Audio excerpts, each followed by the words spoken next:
شروع کرتا ہوں اللہ کے نام سے جو بڑا مہربان نہایت رحم والا ہے۔ مشہور ہے کہ حضرت ابراہیم علیہ السلام مہمان نوازی کی روایت کو شروع کرنے والے پہلے شخص تھے۔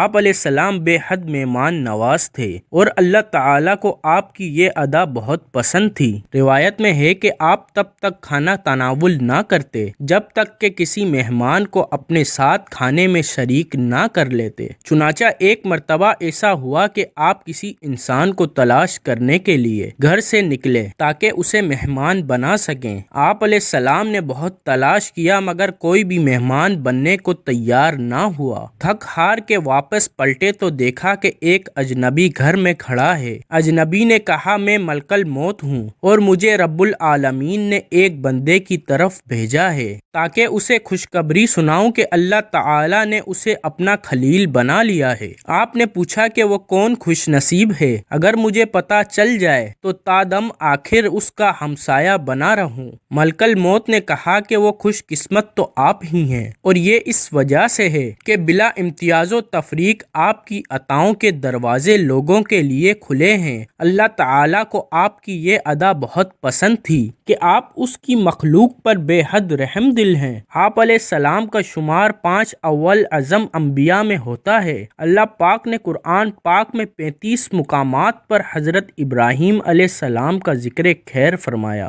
آپ نے 33 برس کی عمر میں حضرت سارہ سلام اللہ علیہا سے نکاح کیا اور حران مصر کی طرف ہجرت کرنے کے بعد فلسطین اور ایلیا کے درمیانی علاقے سبعہ میں سکونت اختیار کر لی۔ وہاں آپ نے کنواں کھودا اور مسجد بنائی۔ لوگوں کے بے جا ستانے اور اذیتیں پہنچانے کی وجہ سے آپ نے وہاں سے بھی ہجرت فرمائی اور رملہ اور ایلیا کے درمیانی علاقے میں سکونت اختیار کی۔ وہاں بھی آپ نے ایک کنواں کھودا۔ کتب تواریخ میں آپ کے بے شمار فضائل بیان ہوئے ہیں۔ الغرض آپ سب سے پہلے تھے جنہوں نے ختنہ کیا، مہمان نوازی کی روایت قائم کی، سرید بنایا، باقاعدہ شلوار پہنی، اور آپ ہی پہلے شخص ہیں جس نے بڑھاپا دیکھا۔ آپ علیہ السلام نے حضرت سارہ سلام اللہ علیہا کی وفات کے بعد 2 عرب عورتوں سے نکاح کیا۔ ایک کا نام قطورہ تھا اور اس سے آپ کے 6 لڑکے پیدا ہوئے، اور دوسری کا نام محجور تھا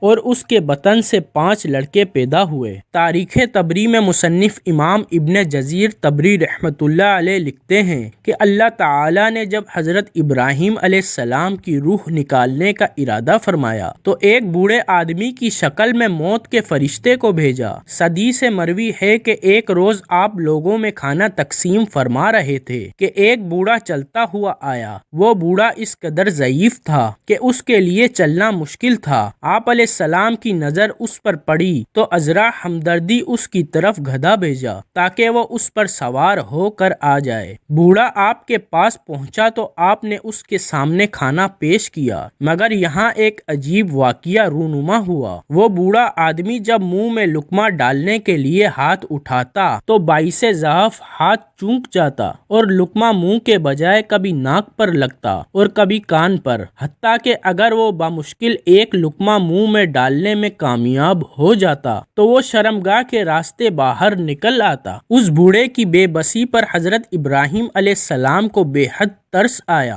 آخر آپ نے اس بوڑھے سے یہ پوچھا کہ اے شخص، یہ تم کیا کر رہے ہو؟ اس نے جواب دیا کہ میرا ہاتھوں پر اختیار نہیں رہا، بھوک مٹانے کو کھاتا ہوں مگر پیٹ میں کچھ رہتا نہیں، بہت تکلیف میں ہوں۔ آپ نے پھر پوچھا کہ تمہاری عمر کیا ہے؟ اس نے عمر بتائی تو آپ علیہ السلام نے فرمایا کہ تم مجھ سے صرف 2 سال بڑے ہو۔ اگر تمہارا یہ حال ہے تو 2 سال بعد میں بھی اس حال کو پہنچ جاؤں گا۔ آپ نے اسی وقت دعا فرمائی کہ اے اللہ، اس حالت کے آنے سے پہلے مجھے موت دے دے۔ چنانچہ وہ بوڑھا اچانک اٹھ کھڑا ہوا جو کہ در حقیقت موت کا فرشتہ تھا، اور اس نے حضرت ابراہیم علیہ السلام کی روح قبض کر لی۔ اس وقت آپ علیہ السلام کی عمر مبارک 200 سال تھی اور ایک دوسرے قول کے مطابق 175 سال تھی اور ایک تیسرے قول کے مطابق 190 سال تھی۔ مذکور ہے کہ حضرت داؤد علیہ السلام اور حضرت سلیمان علیہ السلام کی طرح